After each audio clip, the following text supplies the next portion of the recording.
भारतीय राजनीति में ना दो तरह के लोग होते हैं। एक जो राजा बनाते हैं और दूसरे जो खुद राजा बनना चाहते हैं। आज हम एक ऐसे ही शख्स की कहानी समझने वाले हैं जो शायद दोनों करने की कोशिश कर रहा है। एक ऐसा किरदार जो अब तक पर्दे के पीछे था लेकिन अब खुद सिंहासन पर नजर गड़ाए हुए हैं। तो शुरुआत करते हैं इस चौंकाने वाले बयान से।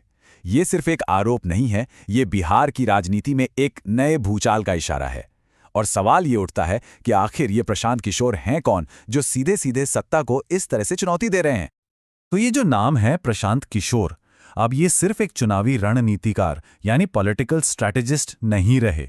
वो अपने ही गृह राज्य बिहार में एक नई और ऐसी ताकत बनकर उभर रहे हैं जो पूरे सिस्टम को हिला सकती है। तो आखिर कौन है ये शख्स और यहां तक कैसे पहुंचे? देखिए, इस सवाल का जवाब ना उनके अतीत में है। ये समझने के लिए कि वो आज यहां क्यों हैं, हमें थोड़ा पीछे जाना होगा, देखना होगा कि उन्होंने शुरुआत आखिर की कहां से थी। तो चलिए चलते हैं उनके अतीत में।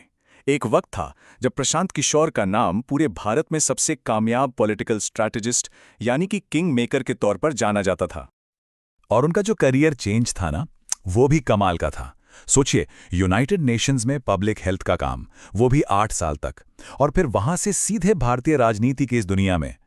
लेकिन आपको पता है, यूएन में उन्होंने डेटा और स्ट्रैटेजी की जो समझ हासिल की थी, वही चीज आगे जाकर उनका सबसे बड़ा हथियार बनी।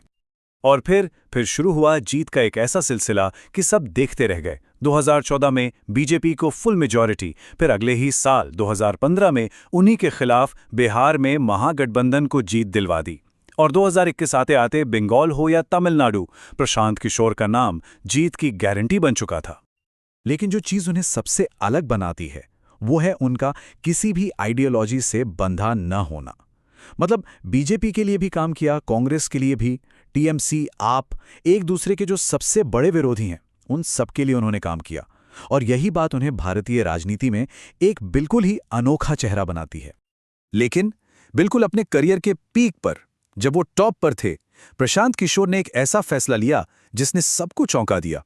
उन्होंने तय किया कि वो ये पॉलिटिकल कंसल्टेंसी की दुनिया ही छोड़ देंगे। तो 2021 में जब उन्होंने ये कहा तो ये उनके किंग मेकर वाले सफर का दी एंड था। एक चैप्टर खत्म और एक बिल्कुल नए चैप्टर की शुरुआत। और उस नई शुरुआत का नाम क्या है? जन स्वराज। 2 अक्टूबर 2024 को इस मंच का ऐलान किया गया और इसका मैसेज बिल्कुल सीधा सा, सिंपल सा है। जन भलाई सुशासन, मतलब लोगों का भला और अच्छा गवर्नेंस। तो ठीक है, स्ट्रैटेजी रूम से तो बाहर आ गए, लेकिन अब जमीन पर ऑन ग्राउंड उनकी ये नई राजनीति दिखती कैसी है आखिर? ये जो आंकड़ा है ना, सैकड़ों किलोमीटर, ये सिर्फ एक नंबर नहीं है। ये उनकी नई राजनीति का सबूत है कि अब वो बंद कमरों में नहीं बल्कि सड़कों पर हैं, सैकड़ों किलोमीटर पैदल चलकर सीधे लोगों के बीच। और उनका प्लान बिल्कुल क्रिस्टल क्लियर है। 3 आसान स्टेप्स। पहला, पदयात्रा के जरिए लोगों की बात सुनो, उनकी परेशानियां समझो। दूसरा, इसी फीडबैक पर एक ग्रासरूट ऑर्गेनाइजेशन, मतलब बिल्कुल जमीन से जुड़ा हुआ एक संगठन खड़ा करो। और तीसरा, 2025 के बिहार असेंबली चुनावों में पूरी ताकत से लड़ो।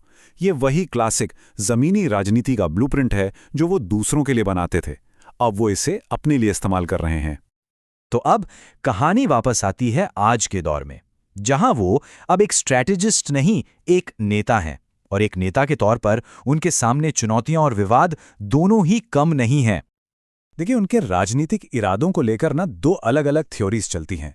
एक तरफ उनके आलोचक हैं जो कहते हैं कि ये किसी बड़ी पार्टी की बी टीम है, मतलब ये फ्रंट पर हैं लेकिन काम किसी और के लिए कर रहे हैं। वहीं दूसरी तरफ प्रशांत किशोर का खुद का दावा है कि वो बिहार के लोगों के लिए एक नया सिस्टम बना रहे हैं।